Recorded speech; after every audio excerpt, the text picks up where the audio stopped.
Prince Charles also came to Nigeria. So after he came to Nigeria, there was something that took place that many people probably didn't notice. There was a picture he took where he had the Sultan of Sokoto on one side of him and he had the Oni of Ife on the other side. And then the Oba of Benin was behind, the Obi of Onitsha was behind, and then all the other people were behind. And when that picture came out, a few smart people spotted what happened. And they were like, how could this man arrange this? The way they communicate things is in pictures and in symbols.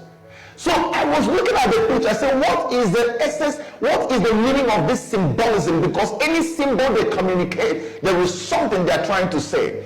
So what I found out was that what the man has come to do is the power block in Nigeria, the colonial power block has been solely in the hands of the Fulanese. They are the only people that have been holding the power block. But now they found out that at this critical stage, if the Yorubas are not brought on to become part of the power brokers, that it might be a very big problem for them. So what he came to do is to adopt and initiate the Yorubas into the colonial power structure of Nigeria, and he used photographs to show that to the whole world. One governor who found out what happened was Governor Wike of Rivers State. But he talked about it in a political way, not in the way that I'm explaining to you right now, but he understood what has happened. Look at the traditional rulers they brought. Those who produce the wealth, they get them at the back end. And you say we're one country. So it's so painful. They brought the Yorubas in. But then, even after they brought the Yorubas in and adopted them into the power broker structure, did it even make Buhari to begin to take more Yorubas in his government? No, it still did not make him. They still do not trust the Yorubas. They believe that even though Yorubas have been brought on board, that if they get them into the inner workings of the colonial power structure in Nigeria, that the Yorubas will turn around and still deal with them. Because once you are already smart, you are smart, and the British colonial masters don't want to see smart people around when they have to deal with the colonies, so-called. So they prefer people who are dumb. They prefer people who are illiterates. That's why they choose the Fulanese, nomads, herdsmen. These are the people they choose, and they call them the final race, and they are better than all the other races in Nigeria. Why? Because these are the people who don't answer any question. But is that all they did? No, that's not all they did. Why did they bring us Ruga? If you watch now, you will notice that Ruga does not want to stay in the northern part of Nigeria alone. Governor Ganduje of Kaduna, of Kano State, is telling the federal government to stop Fulanis from moving around, that they should return. He has enough place in Kano for them to do whatever they want to do.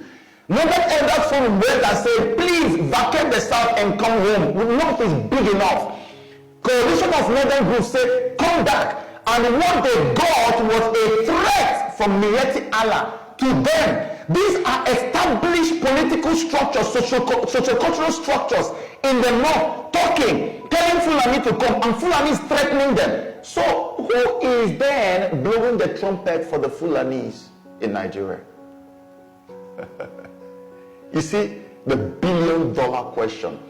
If the Fulanese are connected with the people who are giving ultimatum and calling them to vacate, and suddenly, why are they now threatening them? That if anything happens to any one of them, that they are going to first of all deal with those wars before even dealing with the enemies, whom they claim that if anybody tries anything on them, wherever they are in southern Nigeria, that their people will deal with that militia or any group, and in such a way that they will never try any such thing again.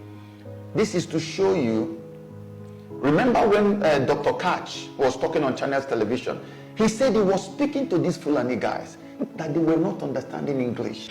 In Katsina State, I went to Kwatarakwashi. So along the Kwatarakwashi Kankara Funtua route, I saw Hausa youth blocking the road.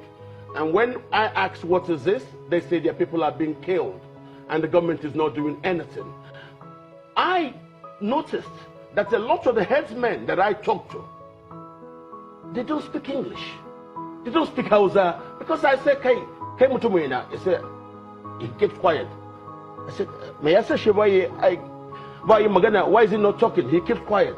And they say, "Hey, they should stop speaking French." And they say, "Tu parles français?" He say, "Oui." And he starts feeling comfortable. And as we continue to talk, I found some of these people are from Mali, some from Mauritania. He confirmed it. They were coming from outside the country. Who is the person coordinating the movement from outside the country if it is not these colonial elements that want them to spread across the entire nation? Because if the Fulanis wanted actually to get a grazing area, the north is enough for them. They have already told them to go back to the north, and why did they refuse? Because the colonials want to use them as a glue that will now glue every part of the nation. So this is how it's going to work. They will have their presence in every state in Nigeria. And when they get into all those states, their population will be increased or will made to increase. When the population increases, they will now give them the power in Abuja. So imagine if you have Fulani people in all the states and their population is rising every day, and they have representatives in the state government and have representatives, and they are also controlling what is happening in Abuja. What that means is that nobody from that other state can ever get up and say, "No, we don't want to be part of Nigeria again. We want to go on our own." Because the Fulanis in those states will now say, "No, we are also part of this state. We don't want to leave Nigeria. We want to stay in Nigeria." And by virtue of the power that will be given to them in Abuja, they will enforce it, because you, the majority in your own indigenous state, will no longer have any say, because the people who have say are the ones who have power in Abuja. So the Fulanis in your state are the ones who will be deciding what happens. You can't even say, "I don't want to be a part of Nigeria anymore." They will now become the powers of one Nigerianism inside your own state. This is why Miyetti Allah wants to be in every state, because they are being used to hold Nigeria down and make sure that one Nigeria is sustained for another 100 years without negotiation. The other 100 years came by fraud and it expired. People are now woken up. They now want another 100 years of one Nigerianism, unnegotiated, by force. And they want to use the Fulanis to accomplish that. This is why they want to be present in every single state. And they are not just going there for grazing. You've already seen the whole thing about Ruga. It's been exposed. It is to create settlements where millions of them will come. They will, if cares not taken, outnumber the indigenous peoples, and they will be the voices that will be heard at the government level. This is the planned takeover of Nigeria. They are foreigners. The one knows that the foreigners came. That's why I'm going to put a video to prove to people that foreigners came to kill Biafrans. The massacre in Asaba. I will show you a video now. You will see that the foreigners came and they killed our people. They told us that they were going to kill us. But it sounded like a joke, because the conversation were just going smoothly and we were moving further inside. When we were sufficiently inside, more soldiers arrived and they mounted machine guns. Then their leader addressed us in pidgin English. He was a second lieutenant. He said to us, "Me, I come from Chad. I hate all Igbos. You be Igbo, therefore you must die."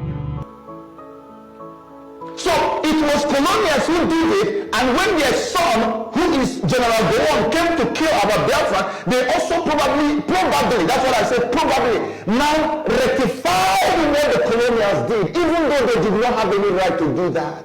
That's why I've been calling on General Gowon, speak up and tell us that this is how it was. It is either true or it is not true, so that everybody will rest.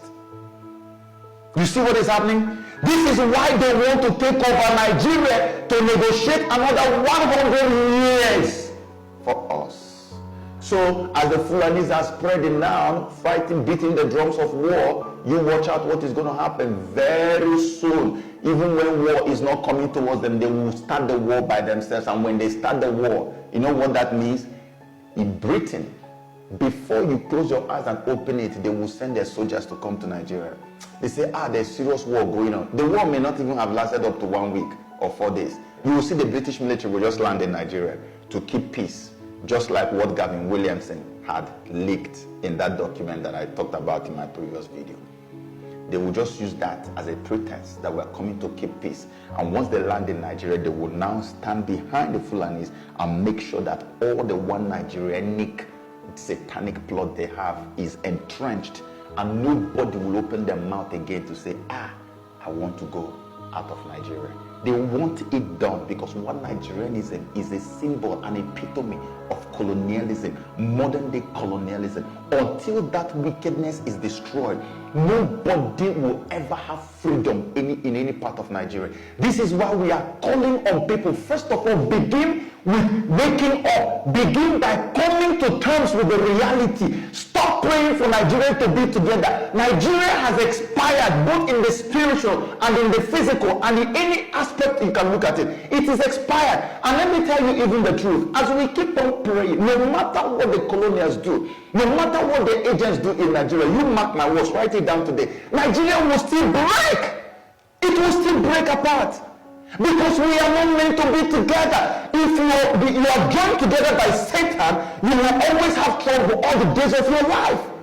If God has not put something together, it will be put asunder. But what God has joined together, let no man put asunder. But did God join Nigerians together? No. That's why we're fighting each other every day. And that's why foreigners are now in our lands, claiming right everywhere. Look at Yoruba land now. Everybody's running helter-skelter, looking for how to get ready for war in Yoruba land. Then we warned you. We told you this thing before. And everybody was boasting with, we have access to Abuja. We have access to Buhari. Look at what is happening. They believe that Yoruba land is their next Sambisa forest. I said it in my previous video. Yoruba land now is overwhelmed to the point of manning a highway in Ondo State. And you tell me what that means. That's why we need to wake up, my people. The colonials are dangerously ready to destroy all of us. The kind of money they make out of Nigeria, if you hear the sound, you may have convulsion. I'm not joking. If you hear the sound of the money alone, you may even fall, you will fall into coma. So they are ready to kill everybody to make sure that money continues coming. Now that they have brought Boris Johnson, I don't know, maybe they believe Trump loves him, they put him there so that they can use him to distract Trump from paying attention to Nigeria. Let me tell you, the prime ministers of England are like civil servants. They don't know anything, they don't have any power. The real power brokers are the royals in that palace. They are the people. Forget about whether Boris Johnson comes or he doesn't come. These people have a plan to come and recolonize us and hold us together by force, knowing that Nigeria has expired. But the God of heaven, the maker of heaven and earth, will never allow it to stand. We must break. It will break and we will all go our separate ways so that we can go and begin to fight for our destinies. We have rights too as human beings. Enough is enough. May God help us. Please join us as we pray. Even when we are done with this our July warfare prayers that we pray on Facebook, on Joseph Okechukwu Facebook, 12 midnight every day. Even when we are done with it, I want Nigerians to see the problem we have gotten ourselves into. This is a very dangerous thing.